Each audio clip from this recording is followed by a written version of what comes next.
ভাইরা আমার, বন্ধুরা আমার, আজকে এই জান্নাতের বাগানে আসছেন, খাঁটি তওবা করিয়া তারপর ওই বাসায় যাইয়া চলিয়া যাইয়েন। খাঁটি তওবা যদি করতে পারেন, আজকে কারো জীবনের জন্য এই মাহফিল শেষ মাহফিল হইতে পারে। আর এই তওবা করিয়া যদি আপনি বাসায় যান, ওই অবস্থায় যদি আপনি দুনিয়ার থেকে বিদায় নিয়ে চলে যান, তাহলে আপনাকে আমার আল্লাহ জাহান্নামেও ফালাবে না। আল্লাহ আপনাকে ধোয়া মুছায়া গুনাহ থেকে নাপাক থেকে আপনাকে পবিত্র বানায়া তারপর জান্নাতে নিয়ে নিবেন। ও ভাই, একজন নাফরমানের রূহ কিভাবে কবজ হয়? নাফরমানের রূহ কিতাবের মধ্যে আসছে, রাহমাতুল লিল আলামিন বলেন, একজন নাফরমানের রূহ এত কষ্ট দিয়া এই যে রূহ কবজ করা হয়, বলে কত কষ্ট দেয়। একটা জীবিত ছাগলকে যদি ওই যে জীবিত অবস্থায় চামড়া খোলা হয়, তার যেভাবে কষ্ট হয়, তার থেকে লক্ষ কোটি গুণ কষ্ট নাফরমানের রূহ যখন নিয়ে যায়। নাফরমানের রূহ নেওয়ার জন্য যখন আজরাইল আসে, আজরাইলের মাথা থাকে আসমানে আর পা থাকে জমিনে। পা জমিনে থাকে, এক হাত মাশরিকে আর এক হাত মাগরিবে। নীল রঙের দিকের মধ্যে দুইটা চক্ষু, আর পশমের গোড়া দিয়ে আগুনের ঝিলকি বাহির হইতে থাকে। ওই অবস্থা দেখিয়া নাফরমানের রূহটা বাইর হইতে চাইবে না। নাফরমানের রূহটা 360টা জোড়ার মধ্যে দৌড়াদৌড়ি করতে থাকবে। আর আজরাইল আলাইহিস সালাম নাফরমানকে খপ করিয়া ধরিয়া বলবে, ও নাফরমান, তুই আমার মাওলার এই যে রিজিক খাইয়া, মাওলার দা সৃষ্টি যা কিছু খাইয়া তুই মাওলার নাফরমানি করছু, তোকে ধরিয়া নেওয়ার জন্য আজকে আল্লাহ পাঠাইছে। এই যে অবস্থা, কি যে অবস্থা হবে, একবারও কি চিন্তা করছেন? কত মানুষের মৃত্যুর সময় তার লজ্জা ফানা বাহির হয়ে যায়। মুসা পয়গম্বর একদিন আল্লাহকে জিজ্ঞেস করো, আল্লাহ, আপনি ওই যে আপনার ইমানদার বান্দা যদি আপনাকে আল্লাহ বলে ডাক দেয়, আপনি কি কয়বার ডাক দেন? আর যদি নাফরমান আপনাকে আল্লাহ বলে ডাক দেয়, আপনি কয়বার ডাক দেন? আল্লাহ তাআলা বলেন, যখন ইমানদার বান্দা আমাকে আল্লাহ বলে ডাক দেয়, আমি তাকে জবাব দেই, লাব্বাইক ইয়া আবদি, বান্দা তোর কি প্রয়োজন তুই আমার কাছে বল। আর যদি নাফরমান আমাকে ডাক দেয়, বলে ডাক যখন দেয়, তখন আমি বলি লাব্বাইক লাব্বাইক লাব্বাইক। এবার মুসা পয়গম্বর বলতেছে, আয় আল্লাহ, 3 বার কেন ডাক দেন? 3 বার কেন ডাক দেন? বলে 3 বার কেন ডাক দেয় শুনবা নাকি? বলে 3 বার ডাক দেয় এই জন্য, ইমানদার বান্দা আর তো একটা পুঁজি আছে, ও তো নেক নিয়ে জান্নাতে যাবে। আর নাফরমান, ওর তো আমার মাফ ছাড়া কোনো উপায় নাই, আমার মাফ ছাড়া কোনো উপায় নাই। আমি যদি ওরে ক্ষমা না করি, ও জান্নাতে যেতে পারবে না। ও আমার ভাই, আল্লাহ তাআলা আপনাকে কত ভালোবাসেন। এই ভাই, এ বোন, এই দুনিয়ার মধ্যে সাগর আছে না নাই? কক্সবাজার সাগর আছে, কুয়াকাটা সাগর আছে। এই সাগরে একটা কিনারা আছে না নাই? কিনারা আমরা দেখতে পারি না, কিন্তু কিনারা আছে না নাই? কিনারা আছে। কিন্তু আল্লাহ তাআলা বলেন, শোনো ও আমার বান্দা, ও বান্দি, আমি রবের রহমতি সাগরের কোনো কুল কিনারা নাই, আমার রহমতের কোনো কুল কিনারা নাই।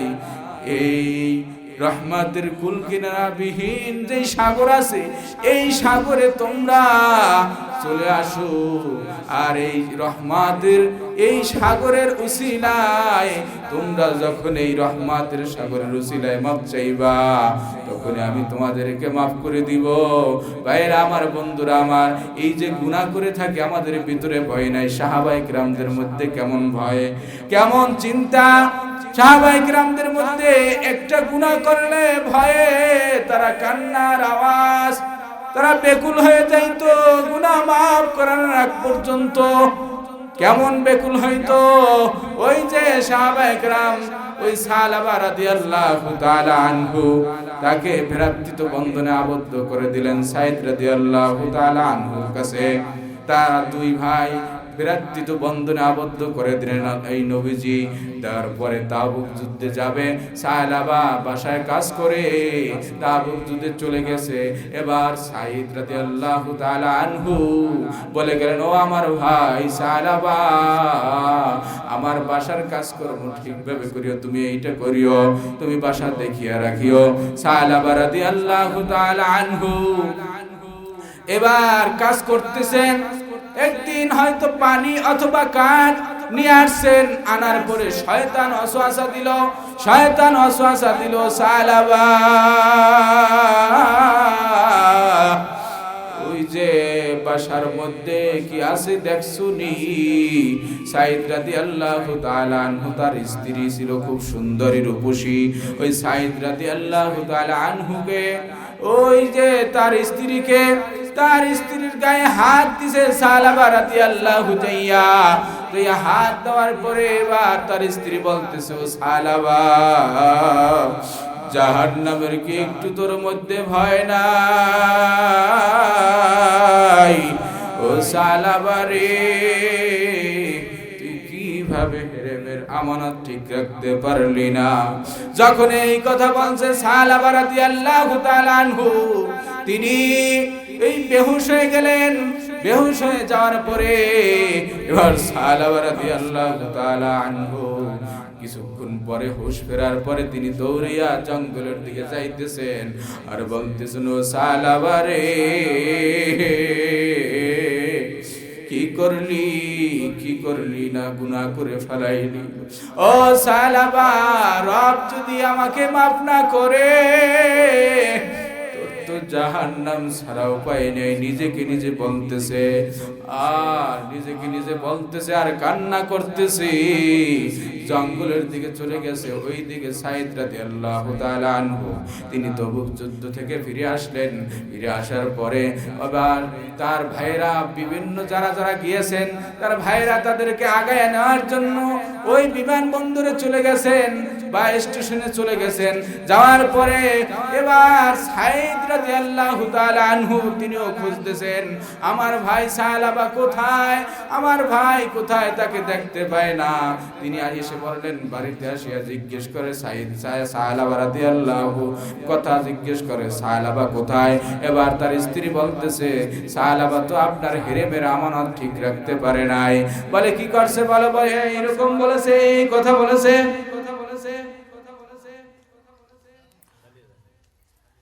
এইরকম কথা বলেছে, এইরকম কাজ করেছে। বলে কি করেছে আমার কাছে খুলে বলো। বলার পরে এবার বলতেছে, সাহাবা কোথায় গিয়েছে?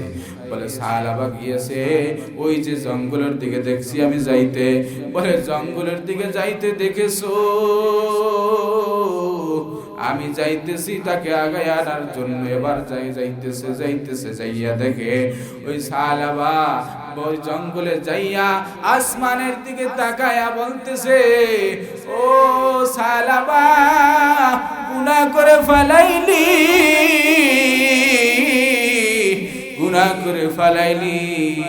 আল্লাহ যদি মাফ না করে তোর কোনো উপায় নাই, জাহান্নাম ছাড়া উপায় নাই। আর ওই সাইদ রাদিয়াল্লাহু যাইয়া দেখতেছে, এই কথা বলতেছে। এবার সাইদ রাদিয়াল্লাহু তাআলা আনহু সাহাবাকে বলে, ভাই চলো। বলে না আমি যাইব না। বলে কেন যাবা না? বলে আমি তো অপরাধ করে ফেলাইছি। সাইদ রাদিয়াল্লাহু তাআলা আনহু বলতেছে, ও অপরাধ করেছো তুমি, রবের কাছে মাফ চাও, মাফ করে দিবে। সালাবা বলে না না, আমি চাইবো না, তবে আমি চাইতে পারি। ভাগ্নিওয়ালা গোলাম যেইভাবে তাকে ধরিয়া নেয়, হাত পা বাঁধিয়া নেয়, তেমনি ভাবে যদি নিতে পারেন তাহলে আমি চাইতে পারবো। এবার তিনি তাকে হাত বাঁধলেন, পা বাঁধলেন, একবার তাকে নিয়ে গেলেন আবু বকর সিদ্দিক রাদিয়াল্লাহু তাআলা আনহু, তার কাছে নিয়ে গেলেন। যাওয়ার পরে এবার আবু বকর সিদ্দিক রাদিয়াল্লাহু তার কাছে যাইয়া এবার বলতেছে, ও সালাবাকে তওবা করাইয়া তাকে তওবা করাইয়া রবের কাছে মাফ চাওয়া দেন। এবার সাইদ রাদিয়াল্লাহু এই কথা বলার পর আবু বকর সিদ্দিক রাদিয়াল্লাহু তাআলা আনহু বলতেছে, ও সালাবা, তুই আমার রুম থেকে, আমার বাসা থেকে চলে যা। বলে কেন যাইব? বলে শোন, তুই গুনাহ করার কারণে আল্লাহ তাআলা হয়তো আমাদের উপরে গজব চাপাইয়া দিবেন, তুই আমার দরজা থেকে ভাগিয়া যা। এই কথা বলার পর এবার সাইদ রাদিয়াল্লাহু তাআলা আনহু সালাবাকে নিয়ে ওই যে ওমর ফারুক রাদিয়াল্লাহু তাআলা আনহু তার দরবারে গেলেন। যাওয়ার পরে এবার ওমর রাদিয়াল্লাহু বলতেছে, সালাবা রে, তুই কিভাবে গুনাহ করলি? জাহান্নামের কথা কি তোর একবারও স্মরণ ছিল না? জাহান্নামের কথা কি তোর একবার মনে ছিল না? ও সালাবা, তুই আমার দরবার থেকে ভাগিয়া যা, ভাগিয়া যা। আবার দরবার থেকে ভাগিয়া যা। আমার মনে চায় তোর মাথার চুলগুলো আমি টানিয়া টানিয়া উঠাইয়া ফেলাই। কেমনে এই গুনাহ করলি রে সালাবা? এবার তার দরবার থেকে ফিরিয়া সাইদ রাদিয়াল্লাহু এবার নবীজির কাছে নিয়ে যাওয়ার জন্য রওনা করলেন। এই প্রতিমধ্যে সালাবা রাদিয়াল্লাহু তাআলা আনহু তার একজন মেয়ে ছিলেন, ছোট মেয়ে, খামসানা তার নাম। এই খামসানা তার বাবার এই যে রশি ধরে নিয়ে যাইতেছে দেখিয়া তিনিও রশি ধরলেন। বলে চলো বাবা চলো। কত ছোট বাচ্চা, রবের কত ভয় তার মধ্যে। এবার বলতেছে চলো বাবা চলো, নবীজির কাছে চলো। নবীজির কাছে যাইয়া তওবা করিয়া রবের কাছে মাফ চাও। এবার তিনি দেখতেছেন তার সন্তান তার রশিটা ধরিয়া টানিয়া নিয়ে যাইতেছেন আর কান্না করতেছেন, ও আল্লাহ, তুমি কি আমাকে মাফ করবা না? আল্লাহ, আমার সন্তান আমার রশি ধরিয়া টানতেছে। এবার নবীজির কাছে গেলেন। নবীজির কাছে যাওয়ার পরে ঘটনা খুলে বললেন। নবীজির কাছে যাওয়ার পরে ঘটনা খুলিয়া বলার পর নবীজি বলে, যা আমার দরবার থেকে ভেগে যা, তুই আমার দরবার থেকে ভাগিয়া যা। এবার তোকে তুই জাহান্নামের কথা তোর স্মরণ কেন ছিল না? জাহান্নামের ভয়ের কথা তোর ভিতরে কি খেয়াল ছিল না? এই কথা বলার পর ভাগায়া দিলেন। এবার সালাবা তার যে মেয়ে ওই যে রশিটা ধরেছিল, ওই রশি ধরার পরে ওই রশিটা এবার তিনিও ছেড়ে দিলেন। বলে, ও আমার বাবা, তোমাকে যে নবীজি পরিচয় দিবে না, আমিও তোমাকে পরিচয় দিব না। এই কথা বলার পর এবার সালাবা রাদিয়াল্লাহু জঙ্গলে চলে গেলেন। জঙ্গলে চলিয়া যাওয়ার পর প্রতিদিন সন্ধ্যা হইলে কান্নার আওয়াজ বলতেছে, আল্লাহ, অপরাধ করে ফেলাইছি, তওবা করার জন্য আবু বকরের কাছে গেলাম, ওমরের কাছে গেলাম, সবাই আমাকে ফিরাইয়া দিল। নবীজির কাছে গেলাম, তিনিও ফিরাইয়া দিল। আল্লাহ, আপনিও কি আমাকে ফিরাইয়া দিবেন? আল্লাহ, আপনি যদি মাফ না করেন, জাহান্নাম ছাড়া উপায় নাই। ও ভাই, অন্তরের কান লাগাইয়া শুনেন তাদের ভিতরে কি পরিমাণ জাহান্নামের ভয় ছিল।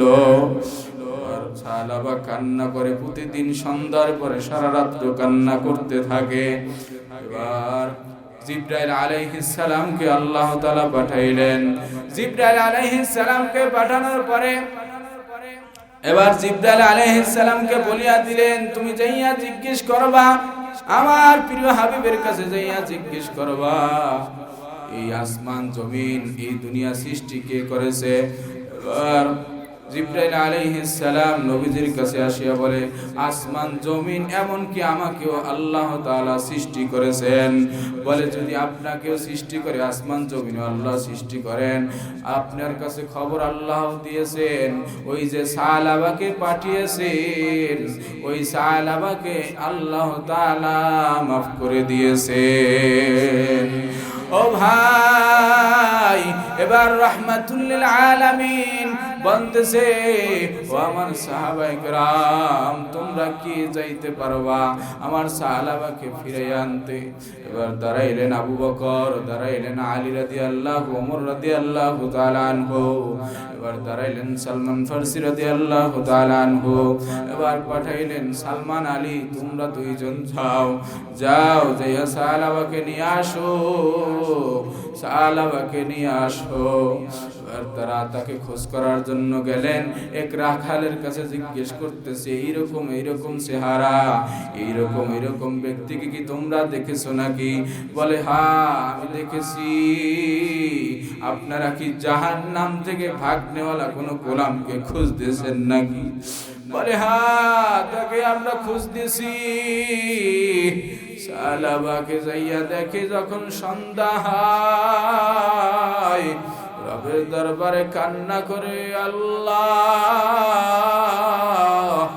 আবু বকরের কাছে গেলাম, ওমরের কাছে গেলাম, নবীজির কাছে গেলাম, সবাই আমাকে ফিরাইয়া দিল, আপনি আমাকে কি ফিরাইয়া দিবেন? আপনি আমাকে ফিরাইয়া দিয়েন না, তাহলে আমার জাহান্নাম ছাড়া কোনো উপায় নাই। এইভাবে কান্না করতেছে। এবার সালমান ফারসি রাদিয়াল্লাহু তাআলা আনহু তারা বলতেছেন, ও সাহাবা, নবীজি তোমাকে নিয়ে যাওয়ার জন্য পাঠাইছেন। সাহাবা রাদিয়াল্লাহু তাআলা আনহু এবার বলতেছে, বলো না আমার প্রিয় নবী কেমন আছে? বলে, নবীজি খুব ভালোই আছেন। বলে, তোমাকে নিয়ে যাওয়ার জন্য বলেছেন। বলে, চলো। এইবার সাহাবা রাদিয়াল্লাহু তাআলা আনহুকে নিয়ে যাইতে ফজর হয়ে গিয়েছে। বেলাল রাদিয়াল্লাহু তাআলা আনহু আযান দিলেন। আযান দেওয়ার পরে এবার ফজরের নামাজের সময় হয়ে গেল। নবীজি জামাতে দাঁড়িয়ে গেলেন, ইমামতির মুসল্লায় দাঁড়িয়ে গেলেন, নবীজি ইমামতি করলেন। এবার ইমামতির মুসল্লায় দাঁড়াইয়া নবীজি তেলাওয়াত করতেছেন, আলহাকুমুত তাকাসুর। সাহাবা রাদিয়াল্লাহু আনহু আয়াত করে দাঁড়িয়ে গেলেন।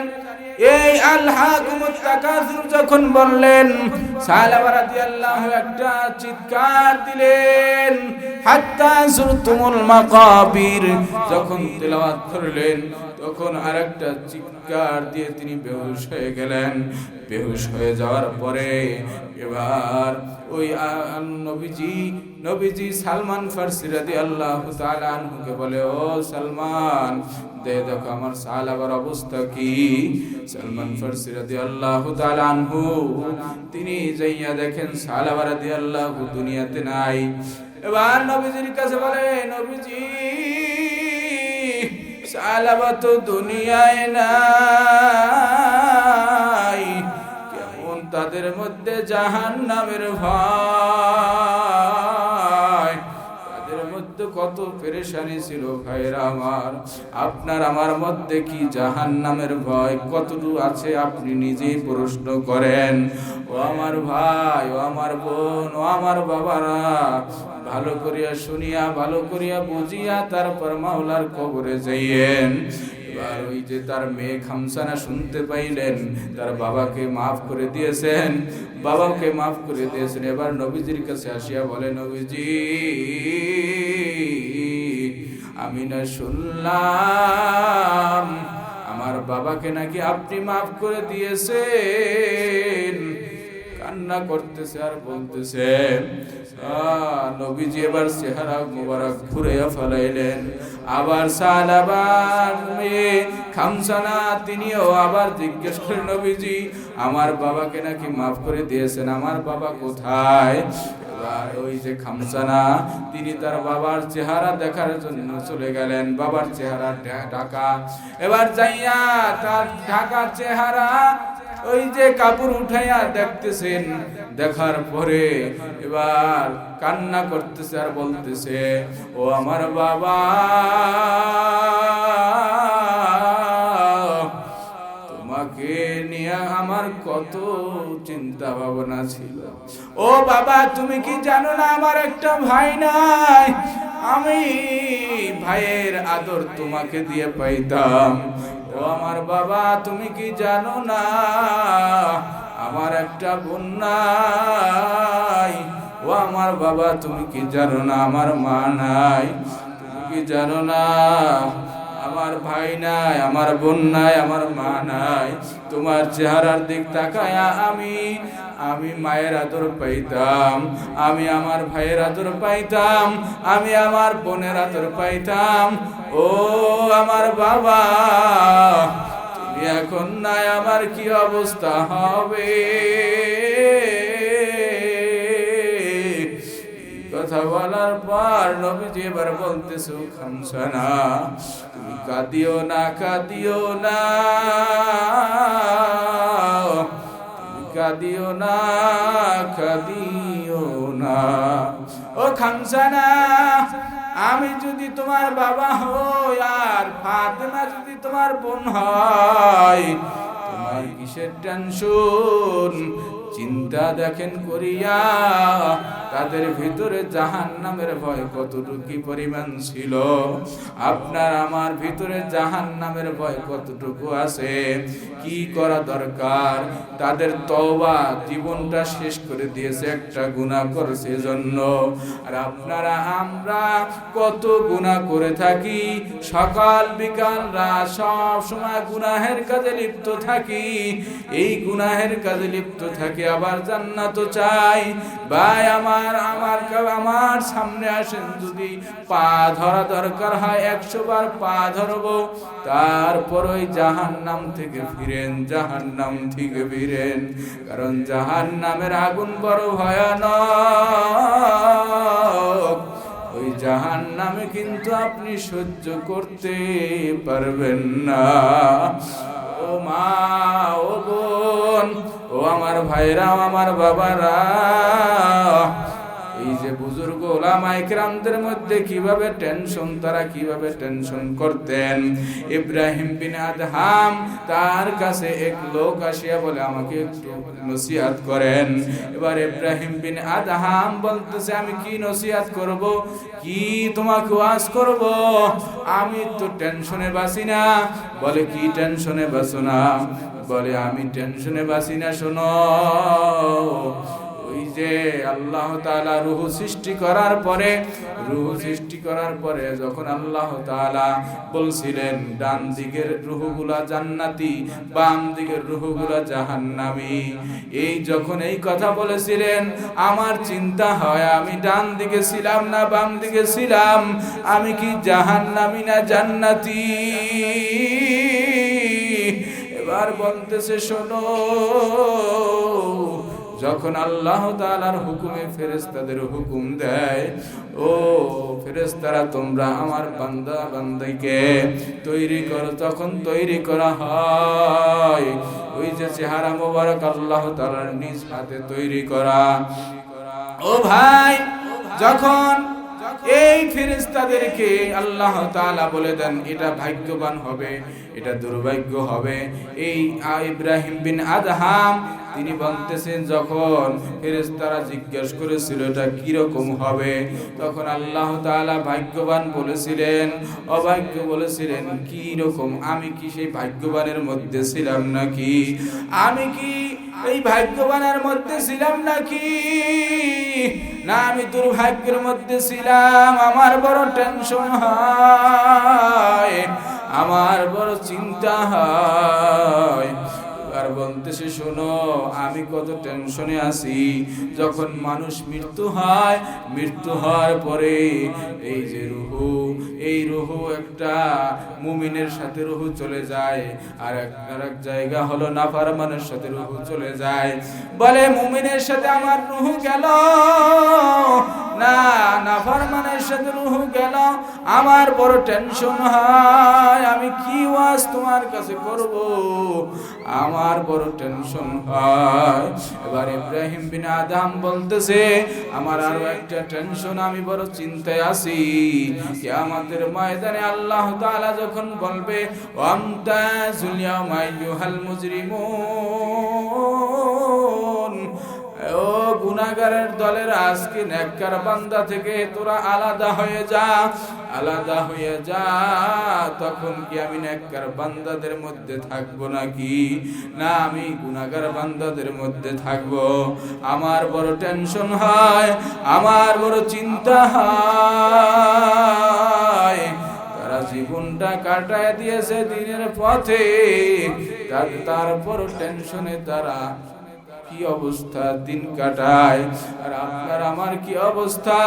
আপনার আমার তো কোনো টেনশন, আর দুনিয়া দুনিয়া দুনিয়া নিয়ে টেনশনে নিয়ে আসি, কিন্তু আল্লাহকে ভুলিয়া গিয়েছি। আল্লাহকে ভুলিয়া যাইয়েন না, আল্লাহকে ভুলিয়া গেলে কোনো আল্লাহর বান্দা কিন্তু ছাড় পাবে না। ভাইরা আমার, বন্ধুরা আমার, আজকে এই জান্নাতের বাগানে আসছেন, খাঁটি তওবা করিয়া তারপর ওই বাসায় যাইয়া চলিয়া যাইয়েন।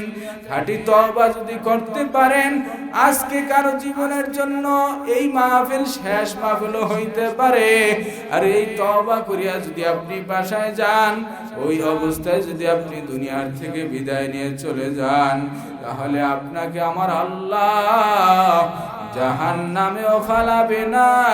আল্লাহ আপনাকে ধোয়া মুছায়া, গুনাহ থেকে নাই নাপাক থেকে আপনাকে পবিত্র বানায়া তারপর জান্নাতে নিয়ে নিবেন। ও ভাই, একজন নাফরমানের রূহ কিভাবে কবজ হয়? নাফরমানের রূহ কিতাবের মধ্যে আসছে, রাহমাতুল লিল আলামিন বলেন, একজন নাফরমানের রূহ এত কষ্ট দিয়া এই যে রূহ কবজ করা হয়, বলে কত কষ্ট দেয়। একটা জীবিত ছাগল, যদি জীবিত ছাগলকে যদি ওই যে জীবিত অবস্থায় চামড়া খোলা হয়, তার যেভাবে কষ্ট হয়, তার থেকে লক্ষ কোটি গুণ কষ্ট নাফরমানের রূহ যখন নিয়ে যায়। নাফরমানের রূহ নেওয়ার জন্য যখন আজরাইল আসে, আজরাইলের মাথা থাকে আসমানে আর পা থাকে জমিনে। পা জমি থাকে, এক হাত মাশরিকে আর এক হাত মাগরিবে। নীল রঙের দিকের মতো দুইটা চক্ষু, আর পশমের গোড়া দিয়ে আগুনের ঝিলকি বাহির হইতে থাকে। ওই অবস্থা দেখিয়া নাফরমানের রূহটা বাইর হইতে চাইবে না। নাফরমানের রূহটা 360টা জোড়ার মধ্যে দৌড়াদৌড়ি করতে থাকবে। আর আজরাইল আলাইহিস সালাম নাফরমানকে খপ করিয়া ধরিয়া, ও নাফরমান, তুই আমার মাওলার এই যে রিজিক খাইয়া, মাওলার দা সৃষ্টি যা কিছু খাইয়া তুই মাওলার নাফরমানি করছু, তোকে ধরিয়া নেওয়ার জন্য আজকে আল্লাহ পাঠাইছে। এই যে অবস্থা, কি যে অবস্থা হবে, একবারও কি চিন্তা করছেন? কত মানুষের মৃত্যুর সময় তার লজ্জা ফায়না ফানা বাহির হয়ে যায়, তার কত কষ্ট হয়। আপনার আমার মৃত্যু কি অবস্থা হবে, একবারও কি চিন্তা করছেন নাকি? আরে ওই যে সাদা কাফন পরায়া আপনার আমার একদিন বিদায় নেওয়া লাগবে। ওই সাদা কাফন পরায়া জানাজার নামাজ পড়ায়া চির বিদায় দিয়ে দিবে। কেউ তো আপনার সঙ্গে যাইবে না।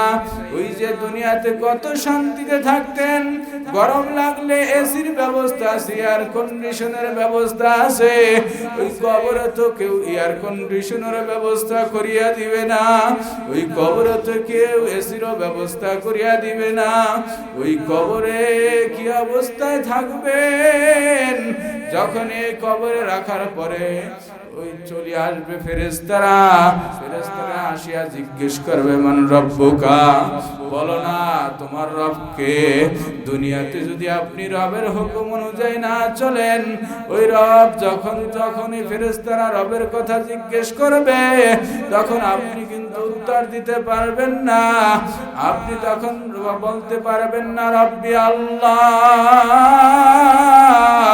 তখন আপনি বলতে পারবেন লাদ্রি লাদ্রি, আমি কিছুই জানি না, আমি কিছু জানি না।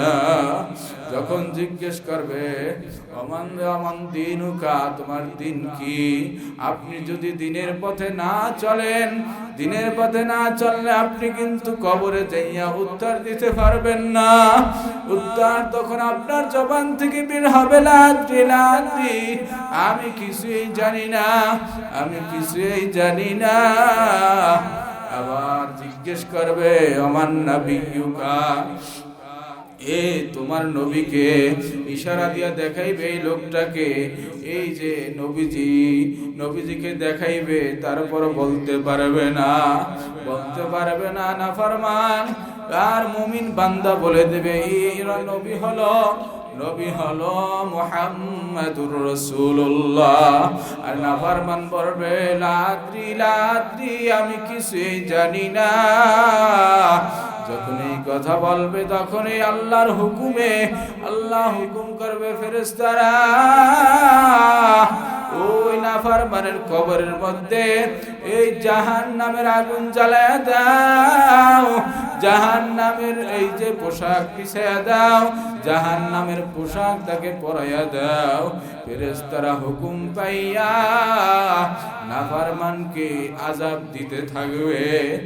ও আমার বাবারা, ও আমার মা, ও আমার ভাই, ও আমার বন্ধুগণ, সহ্য করা কোনো মানুষের পক্ষে সম্ভব নয়। ও ভাই, এই জন্য হাতে ধরি পায়ে ধরি, গুনাহের কাছ থেকে ফিরেন, গুনাহের কাছ থেকে ফিরেন, ফিরিয়া তারপর অন্ধকার কবরে যান। কারণ অন্ধকার কবরে যাইয়া যদি কোনো পরিচয় দেন, আমি অমুক দরবারের মুরিদ, আমি অমুক পীর সাহেবের মুরিদ, কোনো পরিচয় চলবে না। কারণ নবীজির মেয়ে ফাতেমাতুজ জোহরা রাদিয়াল্লাহু তাআলা আনহা, তাকেও নবীজি বলছে ফাতেমা, নিজের আমল নিজে পুঁজি গ্রহণ করিয়া তারপর কবরে যাইও। কবরে যাইয়া যদি পরিচয় দাও আমি ওই যে নবীজির মেয়ে, পয়গম্বরের মেয়ে, শেষ পয়গম্বরের মেয়ে, আমি হাসান হুসাইন রাদিয়াল্লাহু তাআলা আনহু তার মা, আমি আলী রাদিয়াল্লাহু তাআলা আনহু তার স্ত্রী, আমাকে মাফ করে দাও। এই পরিচয় কিন্তু চলবে না। ওই যে ফাতেমাতুজ জোহরা রাদিয়াল্লাহু তাআলা আনহা, তাকে যখন কবরে রাখলেন, আবু জার গিফারি কবরকে বললেন, ও কবর খবরদার, বেয়াদবি করিস না, বেয়াদবি করিস না। কাকে কাকে রাখতে আসি জানো নাকি? কাকে রাখতে আসে জানো নাকি? যাকে দুনিয়াতে না বানাইলে দুনিয়া কিছুই সৃষ্টি করত না। পয়গম্বর মুহাম্মদুর রাসূলুল্লাহ তার কন্যা, তার আদরের কন্যা ফাতেমাকে রাখতে আসি। খবরদার বেয়াদবি করবি না। জানো নাকি আমি কাকে রাখতে আসি? হাসান হুসাইন তার মা, তাদের মাকে আমি রাখতে আসি। খবরদার বেয়াদবি করিস না। জানো কাকে রাখতে আসি? আলী রাদিয়াল্লাহু তাআলা আনহু তার স্ত্রীকে রাখতে আসি। এক কবর খবরদার বেয়াদবি করিস না। আমি কাকে রাখতে আসি জানো নাকি? জান্নাতের মেয়েদের সর্দার হবে ওই যে ফাতেমাতুজ জোহরা রাদিয়াল্লাহু তাআলা আনহা তাকে রাখতে আসি খবরদার বেয়াদবি করিস না। এবার কবরের জবান খুলিয়া গেল, কবর বলতেছে আমি পয়গম্বর মেয়েকে চিনি না, আমি হাসান হুসাইনের মাতাকে চিনি না, আমি আলীর স্ত্রীকে চিনি না। আমার কাছে যে ভালো আমল নিয়ে আসবে আমি তার সাথে ভালো ব্যবহার করব, আর আমার কাছে যে খারাপ আমল নিয়ে আসবে আমি তার সাথে খারাপ আচরণ করব। আমি এমন ভাবে দুই পাশের মাটি চাপ মারব, এক পাজরের হাড় অপর পাজরে ঢুকিয়া যাইবে।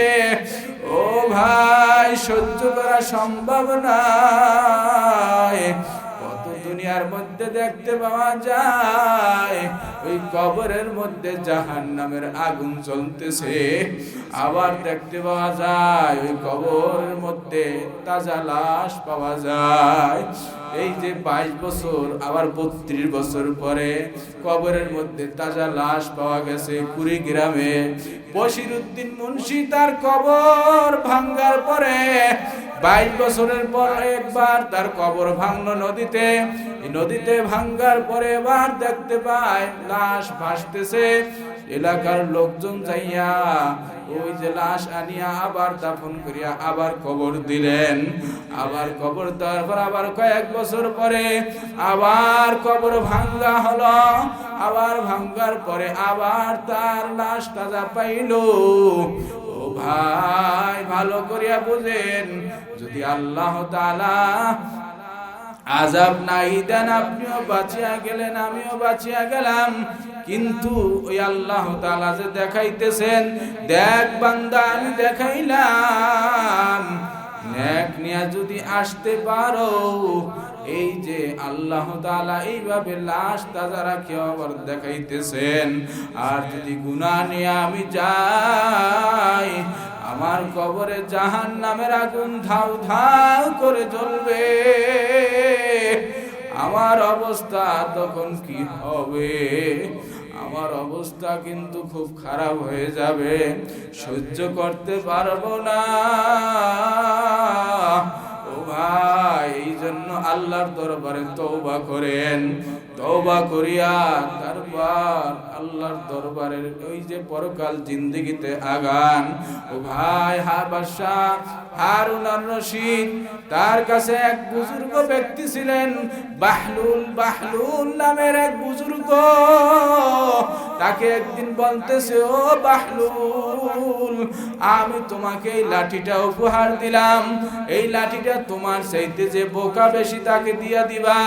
এবার তিনি জমা করিয়া রাখলেন। বাহলুল বড় বুজুর্গ ছিল। এবার কিছুদিন পরে বাদশাহ হারুন আর রশিদ তিনি তাই অসুস্থ হয়ে গেলেন। ওই বাহলুল শুনতে পাইলেন বাদশাহ হারুন আর রশিদ অসুস্থ হয়ে গেছেন। অসুস্থ হয়ে যাওয়ার পরে, খুব বেশি অসুস্থ হয়ে গেছেন। এবার বাহলুল যাইলেন, যাওয়ার পরে বলতেছে, আপনি নাকি অসুস্থ হয়ে গেছেন? বলে, হ্যাঁ আমি অসুস্থ হয়ে গেছি, তুমি দোয়া করে আমি পরকাল জিন্দেগির সফরে যাইতেছি। বলে, আপনি পরকাল জিন্দেগির সফরে যাইতেছেন, আপনি কি পুঁজি নিছেন? আপনার পুঁজি কি? আপনি তো অনেক সময় বিদেশে সফরে গেলে আপনি বিভিন্ন ভাবে বিমান বাহিনী পাঠান, ওই যে প্রশাসন পাঠান, আপনার আসবাবপত্র নিয়ে যান, আপনি কি কি আপনি নিয়েছেন? এই কথা বলার পর ওই যে বাদশাহ হারুন আর রশিদ বলতেছে, আমি এইগুলো তো নেওয়া যায় না, ওই যে বিমানও যাবে না, ওই যে প্রশাসনও যাবে না, ওই যে আর্মিও যাবে না, বিডিআরও যাবে না, সেনাবাহিনীও যাবে না।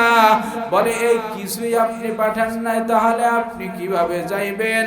বলে, শোনো, পরকাল জিন্দেগিতে এই সব কিছুই যায় না। বলে, তাহলে আপনি পরকাল জিন্দেগি কি সফরে আপনি রওনা দিয়েছেন? আপনি যে আমাকে একটা লাঠি উপহার দিয়েছিলেন,